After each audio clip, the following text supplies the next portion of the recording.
Hey, welcome back to the channel. I apologize there hasn't been much on. I've been doing a lot of other things, and I've been putting this on the back burner. So now that I've caught up a little bit, I'm going to continue on. I just noticed something. Maybe you guys put in the comments down below. Look at right there where the flashlight's at. There is a label, a stamp, that's telling us ABC WIBC approved. It's kind of neat. I never noticed that before. I always thought that was a scuff. No, I'm not blind. I do wear glasses, but anyhow, I did get this one fixed.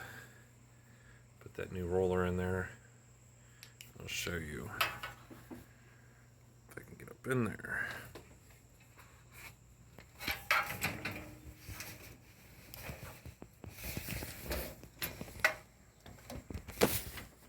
Okay.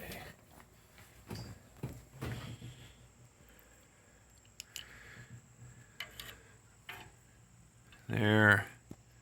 You can see right there where the light's at, that's that roller. I was able to get that little pin out with an Allen wrench. And tell me your thoughts if you guys have an easier way of changing that. I tried to cheat and do it the easiest way I could without tearing a bunch of stuff apart. There's nothing worse than tearing everything apart, like 30 pieces, and you realize, oh, that little guy right there, you just do this and that, and it comes right out. That roller, as you guys saw before in the previous video, that rubber roller or whatever that stuff's made out of was missing, and I just had that pin sticking out there running across that, and it was starting to leave a little bit of mark in that turret. I call it the turret stop. It tells that where to stop for its next pin. Now, I found the easiest way. If you slide it around to the 3 and 6 position, it's wider. I'm not going to do what I'm being lazy about, but it's wider in between all these shadows. It's so hard to film these things to see everything. It's in between. You got a wider space right in here. So you turn the turret after you push that clutch piece, push this thing right here, advance it forward, and you have a wider space. Then, if you push down,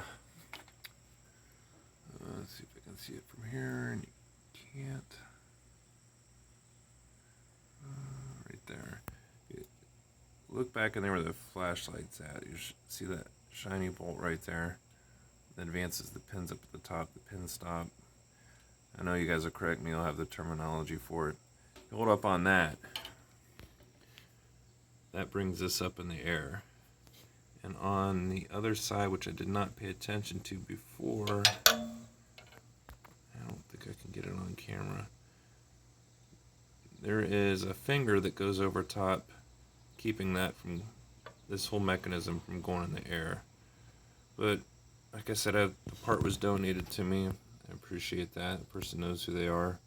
It just took me, it was about a year ago I got that, and now I'm getting around to getting it repaired. So it seems to run a little bit smoother. I still have a tendency where the machine will stop at mid-cycle. But I'm going to put a video out when I'm finishing up these lanes.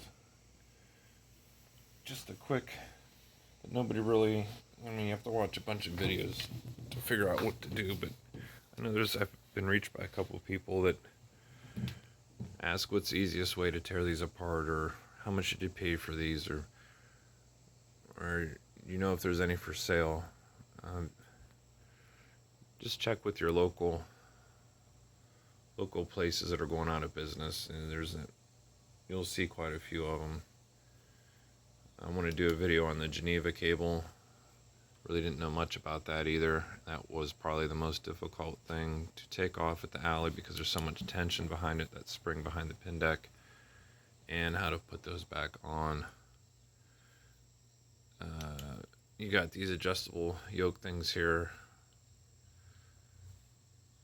Once I figured that out, it wasn't too bad, but you can leave tension on those, which I recommend. Don't undo them like I did. I took them apart here and here, but they thread back together. If you don't have the proper tension on there, then you're going to have some issues. And you can see, I don't know if they start to fray after a while. These are in still pretty good shape. There's a spot up there on that one that's fraying a little bit on that right pulley. You need to put gloves on or it'll cut your hands up. But I'm going to put a video together to show you just the basic steps you need to tear one of these apart, put it back together. I kind of touch on it a little bit every once in a while, but the biggest challenge is this bazooka spring right here. You want to make sure you have that under control, and you can see I put different bolts in there. I think that's the right ones. They just barely touch at the very end. If you don't compress that spring, you're going to have problems. You're probably going to get hurt tearing these apart. And I have no experience working on these. I'm not a mechanic. These aren't repair videos. I'm not an expert in this. I'm just tinkering with something that I've never messed with before. And another thing that's really heavy that you have to manhandle is that gearbox. I took the gearbox. I shouldn't say it's a gearbox. Maybe you call it the gearbox. I guess it would be because everything's attached to the back. To manhandle that back on there, it's almost a two-person job. It's very heavy. Then you got to line these U-bolts up, which that's a little bit easier, but it kind of sits in there and knows where it goes. And then get everything adjusted. But now this one, other than fixing that dash spot, whatever the hell you call it. Oh, there's my hammer I left up there. My mallet.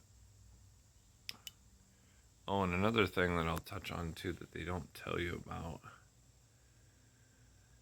You have to have the controls, which are right there.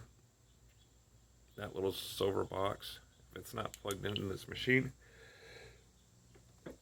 it will not turn on unless you know how to bypass that, which I did not, but I think that's the last set of tools that they're missing.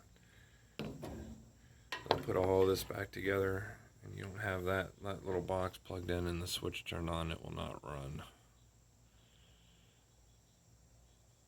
Hey, thanks for my new subscribers, and we're gonna get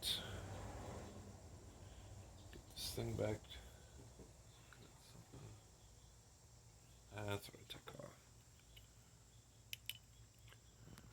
Alright, on here there is a mechanism I need to put back on. I was told it has to be on there. I took it off. It comes about halfway down right here, and I'll show you on the other lane what I'm talking about. I think it runs better without it, but I was told it needs to be there.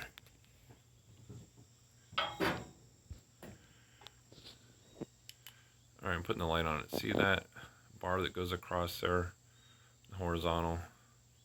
I was told that has to be on there for the, it's a pin snubber. Helps drop the pins easier in the carousel. I'm not going to fire these on tonight. I just wanted to give you guys an update. As you can see, I had to move back my garage door opener. They make these tracks in sections. You can pick them up at the local hardware store, Home Depot, Lowe's. And it's not hitting it now, but before I couldn't run these. I gotta get a longer bolt for up here. You can see that's barely sticking through. Alright, I'll get you guys in the next video.